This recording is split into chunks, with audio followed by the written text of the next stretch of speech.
Industri manufaktur adalah denyut nadi perekonomian Indonesia, sebuah sektor vital yang memompa kehidupan ke dalam berbagai aspek pembangunan.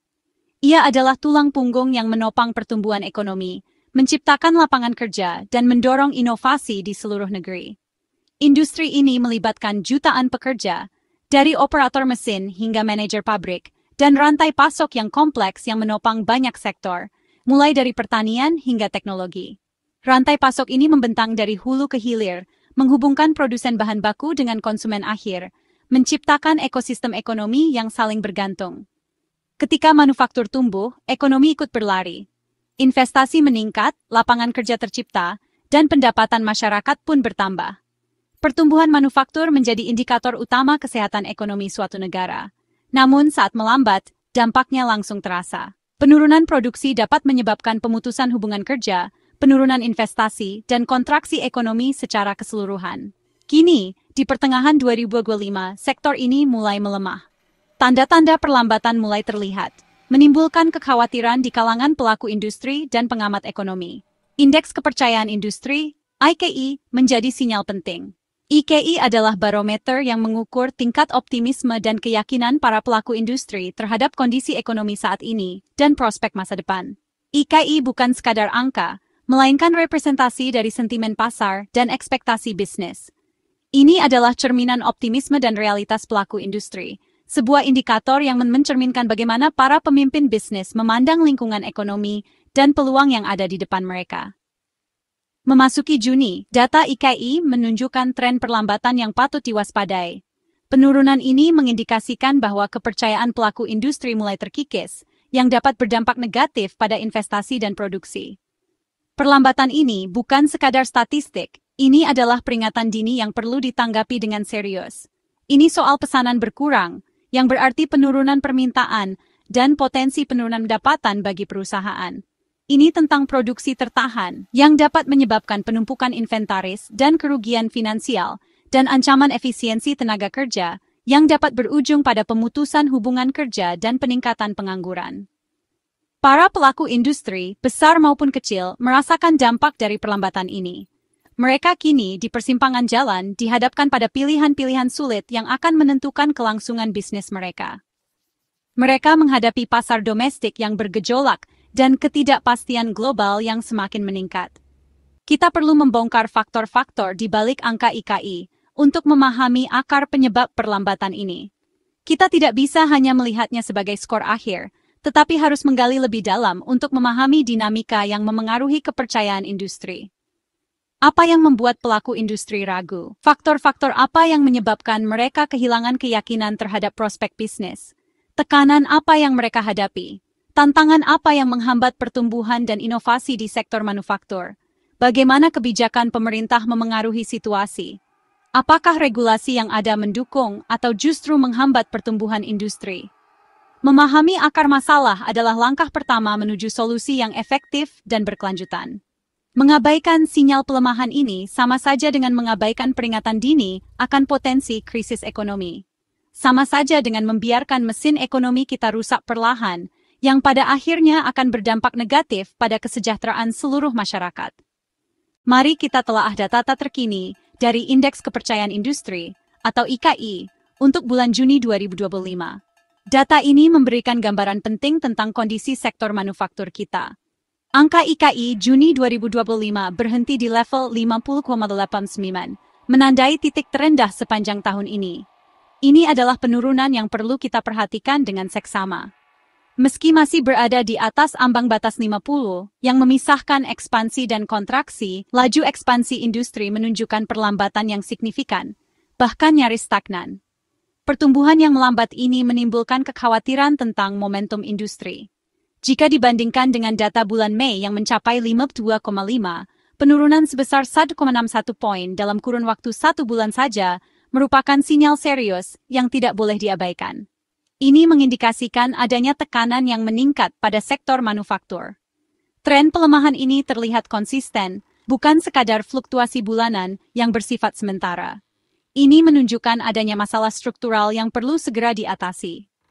Variabel pesanan baru, yang menjadi indikator penting permintaan pasar, dan tingkat produksi secara keseluruhan mengalami kontraksi yang mengkhawatirkan.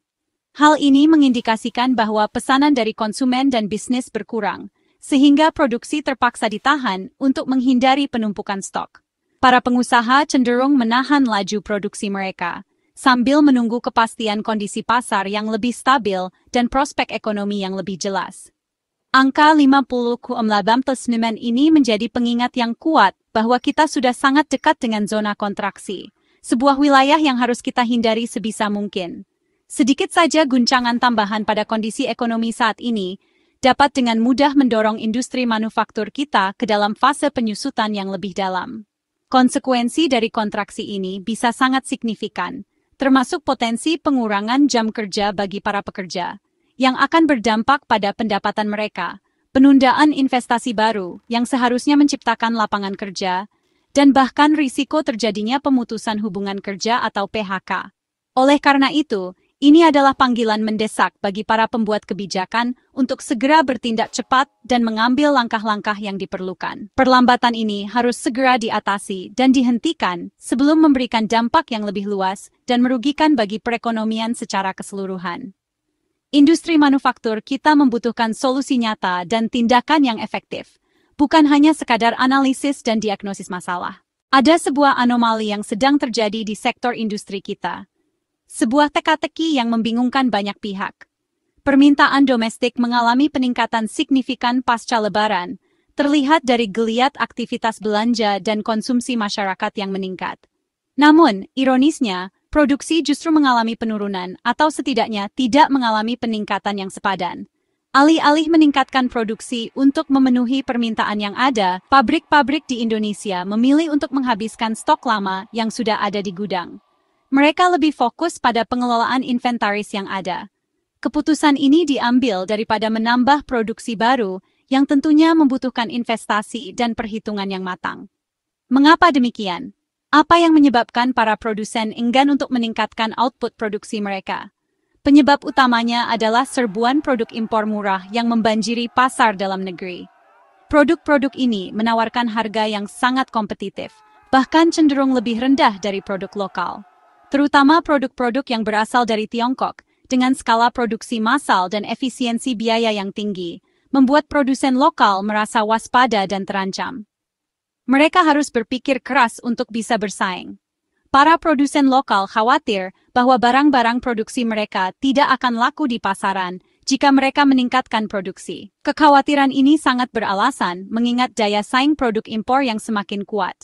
Jika produksi ditambah, sementara daya beli masyarakat lebih memilih produk impor yang lebih murah, maka risiko kerugian akan semakin besar. Ini adalah kalkulasi bisnis yang sangat penting. Selain itu, faktor lain yang turut mempengaruhi keputusan ini adalah nilai tukar rupiah yang terus melemah terhadap mata uang asing, terutama dolar Amerika. Pelemahan rupiah ini secara otomatis membuat biaya bahan baku impor melonjak, sehingga meningkatkan biaya produksi secara keseluruhan. Di sisi lain, pasar ekspor pun belum menunjukkan tanda-tanda pemulihan yang signifikan. Permintaan dari negara-negara tujuan ekspor masih belum stabil. Kombinasi antara biaya produksi yang tinggi dan kondisi pasar yang tidak pasti ini menciptakan iklim bisnis yang penuh dengan tantangan. Kondisi inilah yang membuat para pengusaha dan pelaku industri menahan diri untuk melakukan ekspansi atau peningkatan produksi. Mereka memilih untuk berhati-hati dalam mengambil keputusan. Menaikkan produksi dalam situasi seperti ini sangat berisiko rugi, mengingat ketidakpastian pasar dan persaingan yang ketat. Namun di sisi lain, menahan produksi juga berarti kehilangan momentum untuk memanfaatkan peluang pasar yang ada. Ini adalah dilema yang sulit. Dalam kondisi seperti ini, pilihan untuk menahan diri dapat dilihat sebagai strategi bertahan yang rasional di tengah tantangan besar yang sedang dihadapi oleh industri. Para pelaku industri saat ini sedang menunggu dan berharap adanya kebijakan pemerintah yang lebih konkret dan efektif dalam melindungi produk dalam negeri dari serbuan impor. Secara keseluruhan, situasi ini merupakan cerminan dari dilema yang sedang dihadapi oleh para pelaku industri saat ini. Sebuah persimpangan jalan yang membutuhkan keputusan yang tepat dan strategis. Tidak semua subsektor manufaktur bernasib sama. 13 subsektor masih ekspansi, seperti logam dasar, makanan, dan mesin. Industri logam didorong proyek infrastruktur, makanan tetap stabil karena kebutuhan pokok. Subsektor ekspansif ini jadi penopang utama IKI. Namun, 10 subsektor lain justru kontraksi, terutama tekstil, furnitur, dan karet. Tekstil terpukul impor murah, banyak pabrik mengurangi produksi atau tutup. Industri furnitur dan karet terdampak lesunya permintaan ekspor. Perbedaan nasib antar subsektor tunjukkan kerentanan industri terhadap dinamika global dan persaingan domestik. Pemerintah perlu kebijakan spesifik untuk subsektor yang tertekan. Ketimpangan ini jadi PR besar untuk menjaga stabilitas industri. Serbuan produk impor, terutama dari Tiongkok, jadi tekanan utama industri nasional. Harga impor yang sangat murah membuat produk lokal sulit bersaing. Pemerintah sempat memperketat impor lewat Permendak, tapi akhirnya melonggarkan aturan karena protes. Relaksasi ini jadi dilema, ingin kelancaran barang, tapi industri lokal makin tertekan. Sektor tekstil, alas kaki dan elektronik paling terdampak, merasa kebijakan pemerintah belum berpihak. Pasar ekspor pun lesu, menambah tekanan ganda. Tanpa perlindungan dan strategi ekspor yang kuat, industri terus terjepit dari dua arah. Tantangan global memperberat beban industri, mulai dari konflik di Laut Merah yang mengerek biaya logistik hingga harga energi yang fluktuatif.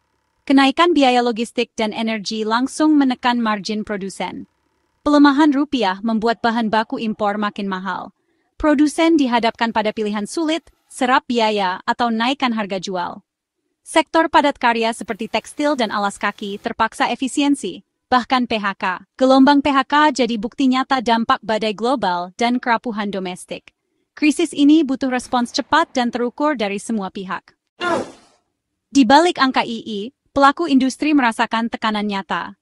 Hampir 28% pelaku usaha menilai kondisi bisnis memburuk di Juni 2025. Pesimisme meningkat, terutama soal prospek 6 bulan ke depan. Kebijakan pemerintah yang sering berubah membuat perencanaan bisnis sulit. Asosiasi industri makin vokal soal daya saing yang tergerus dan praktik impor ilegal. Mereka butuh perlindungan dan level playing field, bukan sekadar janji. Meski masih ada harapan pada pasar domestik dan SDM, keyakinan ini rapuh. Industri menanti aksi nyata, bukan wacana. Jalan ke depan penuh tantangan.